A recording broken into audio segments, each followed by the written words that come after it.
Hi అండి. విరజాజి మొక్క చాలా పూలు పూసిందండి. మీకు వీడియో తీసి చూపించటం మర్చిపోయాను. చాలా పూసిందండి ఈ మొక్క. ఇప్పుడు ఇవన్నీ కట్ చేసుకుందాము.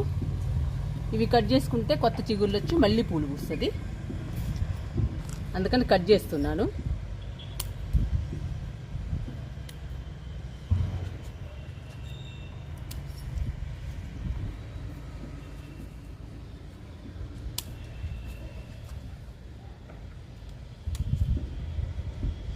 మళ్ళీ చిగుళ్ళు వస్తాయండి. కొత్తగా చాలా కొమ్మలు వస్తాయి.